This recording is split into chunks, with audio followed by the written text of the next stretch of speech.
नमस्कार दोस्तों, स्वागत है आपका स्टडी फॉर सिविल सर्विसेज में। देखिए, स्टडी फॉर सिविल सर्विसेज के छात्र हैं तो ये वाला टेलीग्राम जरूर ज्वाइन करके रखिए। यूट्यूब चैनल में हमारे साथ है तो भी ये वाला टेलीग्राम ज्वाइन करना बहुत ज्यादा जरूरी है। सारे नोटिफिकेशन, सारे अपडेट, सारे मोस्ट इंपोर्टेंट पिक्स, सारा रिवीजन सब कुछ यहाँ पे बताया जाता है। देखिए, ये हमारा एससीएस डेली क्विज चैनल है, इसमें डेली क्विज होती है, बिल्कुल फ्री में, इसको जरूर ज्वाइन कर लीजिएगा। ये हमारा इंस्टाग्राम का पेज है, इसको जरूर फॉलो कर लीजिएगा। Study for civil dot services करके अगर आप इंस्टाग्राम में सर्च करेंगे तो आपको मिल जाएगा। वीडियो के डिस्क्रिप्शन में इसकी लिंक दी हुई। इसमें आप स्टोरी सेक्शन जरूर देखते रहा करिए, प्लस इसमें हाईलाइट्स आते रहते हैं और प्लस पोस्ट आती रहती है, इनको जरूर फॉलो करते रहिए। इस वीडियो में उत्तराखंड पीसीएस प्रीलिम्स का जो एग्जामिनेशन 2021 का होने वाला है, इसको तो हमारी जो एमसीक्यू सीरीज़ है इसको कंटिन्यू कर रहे हैं। 50 क्वेश्चन यहाँ पे देखेंगे, काफ़ी इंपॉर्टेंट क्वेश्चन हैं, आप इसको अच्छे से लर्न करें। तो बिना किसी देरी के हम शुरू करेंगे क्वेश्चन नंबर 1 के साथ। तो क्वेश्चन देखिए क्या है हमारा कि पंडित जवाहरलाल नेहरू ने भारतीय स्वतंत्रता का तिरंगा झंडा रावी नदी के किनारे कब फहराया। ठीक, तो आपसे तारीख पूछ रहे हैं, तो ये डेट थी 31 दिसंबर 1929। तो ऑप्शन हमारा सी करेक्ट हो जाएगा। इसके बाद ही पूर्ण स्वराज दिवस मनाया गया, तो ऑप्शन सी हमारा यहाँ से करेक्ट है। अगला क्वेश्चन देखेंगे।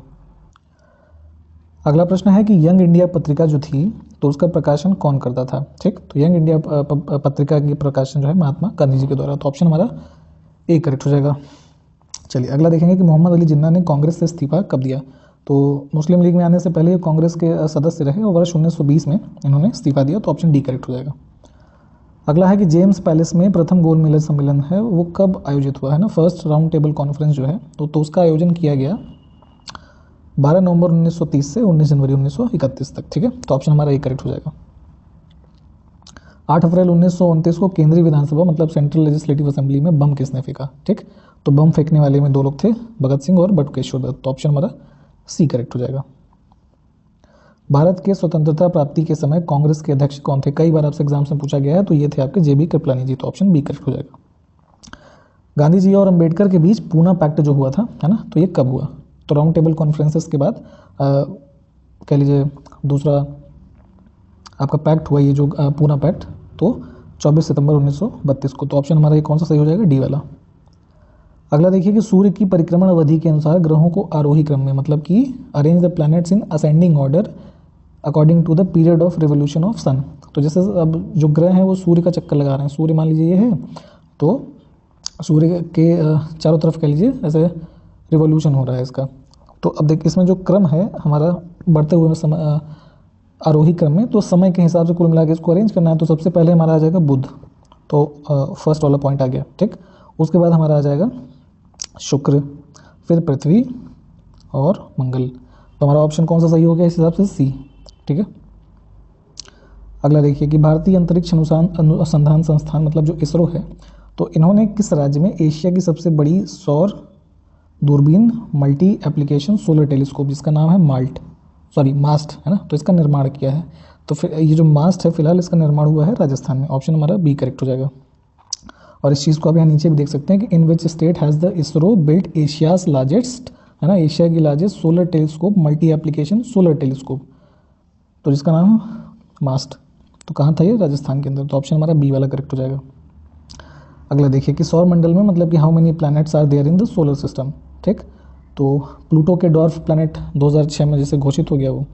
ठीक, तो उसके बाद जो हमारे ग्रहों की संख्या बची वो 8, तो ऑप्शन हमारा ए करेक्ट हो जाएगा। इंटरनेशनल एस्ट्रोनॉमिकल यूनियन जो है तो उन्होंने वर्ष 2006 में प्लूटो को डॉर्फ प्लैनेट बौना ग्रह घोषित कर दिया, तो उसके बाद 8 ग्रह बचे हमारे पास। सौर मंडल में सबसे अधिक उपग्रहों वाला ग्रह जो है वो कौन सा है, तो लगभग कई सारे ग्रह ऐसे हैं जिनके पास उनके खुद के सैटेलाइट हैं, तो जैसे अर्थ का है मून, तो सैटर्न के पास इस हिसाब से सबसे ज़्यादा सैटेलाइट्स है नेचुरल, तो ऑप्शन हमारा बी करेक्ट हो जाएगा। सांझ का तारा, भोर का तारा, पृथ्वी की जुड़वा बहन, इन सब नामों से किस ग्रह को जाना जाता है, तो ये ग्रह है जो हमारा शुक्र, ऑप्शन डी वीनस। सूर्य का व्यास जो है मतलब कि जो डायमीटर है सूर्य का वो कितना है, लगभग कितना है, तो ये ऑप्शन ए हमारा करेक्ट हो जाएगा। ठीक है, 13,92,000 किलोमीटर। सूर्य किस ग्रह के पास कोई उपग्रह नहीं है, तो जैसे भी हमने देखा ना कि कुछ कुछ ग्रह ऐसे हैं जिनके पास सैटेलाइट्स नहीं है, तो मरकरी और वीनस मतलब बुध और शुक्र के पास कोई भी नेचुरल सैटेलाइट नहीं है। अगला देखेंगे सूर्य के सतह का जो मतलब कि समझ लीजिए ऐसे सन है, तो जो ये सरफेस है ना उसका है ना, ये वाला पार्ट, तो यहाँ का कुल मिला के तापमान आपसे पूछा जा रहा है, तो ऑलमोस्ट वो कितना है, तो 6,000 डिग्री सेल्सियस है ना, तो ऑप्शन हमारा ए करेक्ट हो जाएगा। सूर्य से पृथ्वी तक प्रकाश को पहुँचने में लगभग कितना समय लगता है, तो 8 मिनट 20 सेकंड का समय लगता है। इसरो सूर्य का अध्ययन करने के लिए कौन सा मिशन प्रक्षेपित करने की योजना बना रहा है। ठीक है, तो इस मिशन का नाम है आदित्य L1, ऑप्शन हमारा बी करेक्ट हो जाएगा।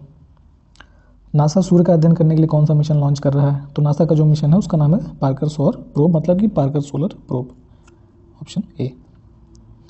बुध और शुक्र और अरुण सूर्य के चारों तरफ किस दिशा में, मतलब कि जैसे मान लीजिए ये सूर्य है तो अब इस तरीके से उनका कुछ डायरेक्शन है या फिर इधर से ऐसे डायरेक्शन है, तो आपसे यही डायरेक्शन पूछ रहे हैं। तो इनकी जो डायरेक्शन है हमारा कौन सी है? ईस्ट टू वेस्ट, तो ऑप्शन हमारा डी करेक्ट हो जाएगा। अगला देखिए कि निम्न ग्रहों में कौन से आंतरिक, मतलब कि इनर प्लैनेट्स है? तो जैसे हमारा ये सूर्य है, फिर ऐसे मान लीजिए उससे डिस्टेंस पे ये प्लैनेट्स हैं, ठीक है, ये तो अब इसमें से कुछ ग्रह हैं जो इंटरनल ग्रह हैं, कुछ है ना आउटर प्लैनेट्स, मतलब ये आउटर हो गए मान लीजिए, ये वाले इनर हो गए। तो अब इन जो ग्रह यहाँ पे दिए हुए हैं इनमें से किन किन ग्रहों को हम आउटर प्लैनेट मानते हैं, इनर प्लैनेट मानते हैं? तो इनर जो हमारे हैं बुध, शुक्र, पृथ्वी, मंगल, ये चार के चारों जो है हमारे इनर ही हैं, तो ऑप्शन हमारा डी करेक्ट हो जाएगा। अगला देखिए कि अब आउटर प्लैनेट्स वही हमें यहाँ पे देखने हैं। तो आउटर प्लैनेट्स ये चारों ही हैं, बृहस्पति, शनि, अरुण और वरुण। तो चार जो हैं हमारे इनर हैं, चार आउटर हैं। उन्हीं के बीच में गोल्डीलॉक जोन और ये सब जोन्स कुछ मिलते हैं, इनको आप एक बार देख लें ज्योग्राफी में। सौरमंडल का सबसे बड़ा एवं सबसे छोटा ग्रह कौन है? ठीक है, तो आपसे ये पूछा, तो सबसे बड़ा अगर देखेंगे तो साइज वाइज बृहस्पति बड़ा है और छोटा देखेंगे तो बुध हो जाएगा, तो ऑप्शन हमारा ए करेक्ट हो जाएगा। अब है कि सौरमंडल के ग्रहों के आकार के अनुसार अवरोही क्रम में लगाएं, ठीक है, तो बड़े से छोटा लगाना है हमें, तो ये बड़े से छोटे क्रम में ही दिया है, तो ऑप्शन हमारा नहीं सी वाला करेक्ट होगा, है ना, बी में नहीं सी वाला हो जाएगा। ठीक, 1 2 3 4। अगला है कि सूर्य से दूरी के अनुसार ग्रहों को आरोही क्रम में लगाना है। तो दूरी के हिसाब से अगर देखेंगे तो पहले हमारा मंगल आएगा, फिर आएगा पृथ्वी, फिर शुक्र और फिर बुध, है ना। तो हमारा कौन सा करेक्ट हो गया? डी वाला। अब देखिए अगला है कि यूरेनस ग्रह की खोज किसने की है ना। अरुण ग्रह जो है उसकी खोज किसने की है? तो इनका नाम है विलियम हर्शल, तो ऑप्शन डी करेक्ट हो जाएगा। सूर्य के केंद्र का तापमान जो है वो कितना है? तो अगर सूर्य के अंदर में जो कह लीजिए सेंट्रल पॉइंट पे उसका तापमान है तो वो अराउंड 15 मिलियन डिग्री सेल्सियस है, तो ऑप्शन हमारा बी करेक्ट हो जाएगा। अगला देखिए कि इसरो ने देश का पहला चंद्र मिशन चंद्रयान वह सफलतापूर्वक कब लॉन्च किया था? ठीक है, तो चंद्रयान 1 के बारे में पूछा जा रहा है। तो ये जो लॉन्च मिशन हुआ 2008 में, और चूँकि 2019 में चंद्रयान 2 मिशन हुआ था, ये कह लीजिए अनसक्सेसफुल रहा था। बाकी जो इसका ऑर्बिटर था वो चल रहा था, बाकी लैंडर और रोवर जो है वो क्रैश हो गए थे। तो चंद्रयान 1 जो है वो 2008 और चंद्रयान 2 2019 और चंद्रयान 3 के बारे में अभी चल रहा है प्रोजेक्ट। अगला है कि पृथ्वी पर जल और स्थल का प्रतिशत जो है वो कितना है? ठीक है, तो अगर देखेंगे तो जो जल है लगभग 71% और फिर जो रेस्ट ऑफ द पार्ट बचा स्थल हो गया तो 71 और 29, तो ऑप्शन सी।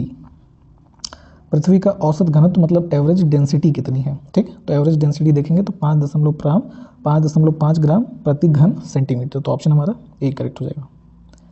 पृथ्वी से चंद्रमा की दूरी जो है वो कितनी है?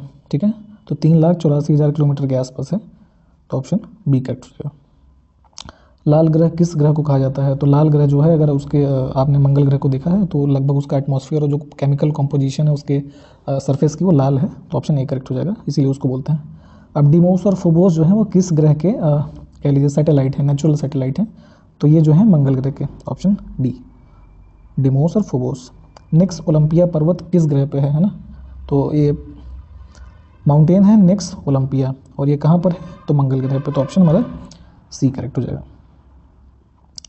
चंद्रमा की पृथ्वी के चारों ओर घूमने की अवधि मतलब कि परिभ्रमण काल मतलब कि रेवोल्यूशन टाइम जो है मून का वो कितना है? तो ये है आपका 27 दिन और लगभग 7 घंटे, तो ऑप्शन हमारा सी करेक्ट हो जाएगा।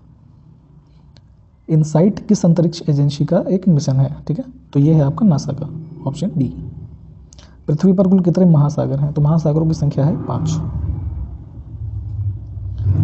अगला देखिए पृथ्वी पर कुल कितने महाद्वीप हैं? ठीक है, तो इनकी संख्या है 7। अगला है विश्व का सबसे बड़ा महाद्वीप जो है, सबसे लार्जेस्ट कॉन्टिनेंट है तो एशिया है। ठीक है, ऑप्शन डी। विश्व का सबसे छोटा महाद्वीप, छोटी लिखा है, छोटा होता है यहाँ पे, तो छोटा है ऑस्ट्रेलिया। कुल देशांतरों की संख्या कितनी है? तो जो ऐसे लॉन्गिट्यूडनल लाइंस होती हैं, है ना, तो ये होती हैं टोटल 360, तो ये पूरा सर्कल जो है पृथ्वी का उसको कंप्लीट करती हैं, तो ऑप्शन ए। अगला देखिए कि इनमें से कौन सा लैंड लॉक कंट्री नहीं है? तो अगर देखेंगे आप तो अंटार्कटिका जो है, नहीं माफ़ कीजिएगा, ऊपर के जो तीनों है ना, मलावी, माली और नाइजर, अगर अफ्रीकन कंट्री का देखेंगे, ठीक है, तो अफ्रीका के तीनों देश हैं और ये तीनों ही लैंडलॉक हैं, ठीक है। लैंडलॉक पूछा गया आपसे, तो ऑप्शन हमारा डी करेक्ट हो जाएगा। अब मैकमर्डो शुष्क घाटी कहाँ पर स्थित है, ठीक है, तो ये है आपका अंटार्कटिका में, तो ऑप्शन हमारा सी करेक्ट हो जाएगा, मैकमर्डो ड्राई वैली। क्षेत्रफल की दृष्टि से विश्व का सबसे बड़ा देश कौन सा है, ठीक है, तो अगर मैप आपने देखा है तो इजीली बता सकते हैं आप, रशिया है जो क्षेत्रफल की दृष्टि से सबसे बड़ा देश है। अगला देखिए कि विश्व का सबसे बड़ा डेल्टा कौन सा है, ठीक है, तो ये है सुंदरबन डेल्टा, जो इंडिया का ये पार्ट है ना, वेस्ट बंगाल वाला, तो this is the largest delta of the world. विश्व में सबसे लंबी नदी जो है वो कौन सी है, तो ये नील नदी है, ठीक। आप हमको इसकी एग्जैक्ट हाइट बताइए कितने किलोमीटर की है। विश्व का सबसे गर्म स्थान अल अजीजिया है ना, वर्ल्ड्स हॉटेस्ट प्लेस मतलब कि टेम्परेचर वाइज अल अजीजिया जो है तो कहाँ, तो ये अल अजीजिया लीबिया में पड़ता है, ऑप्शन ए। प्लूटो को अभी देखिए हमने बताया कि आपको ग्रहों से किस वर्ष में अलग किया गया, तो वर्ष 2006 में। तो एक ऑर्गेनाइजेशन है इंटरनेशनल एस्ट्रोनॉमिकल यूनियन है ना, तो उन्होंने प्लूटो को एक पर्टिकुलर साइज़ का ना होने के कारण सभी ग्रहों की अपेक्षा, इसलिए उसको डॉर्फ प्लैनेट या फिर रिमूव कर दिया प्लैनेट की कैटेगरी से। एस्ट्रोसैट जो है किस देश की बहुतरंगदैर्ध्य अंतरिक्ष वेधशाला है, मतलब कि multi wavelength space observatory AstroSat, तो ये है आपका भारत का, ऑप्शन ए करेक्ट हो जाएगा। चंद्रमा का व्यास है, मतलब कि चंद्रमा का डायमीटर कितना है, ठीक, तो चंद्रमा का व्यास जो है करीब 3475 किलोमीटर है, तो ऑप्शन हमारा ए करेक्ट हो जाएगा। सौर दिवस की अवधि कितनी होती है, what is the duration of a solar day, ठीक है, तो ये होती है आपको पता है 24 घंटे, ऑप्शन बी। तो इस वीडियो में यहीं तक रखेंगे, अगले वीडियो में मिलते हैं आपसे, तब तक बने रहिए हमारे साथ। जय हिंद।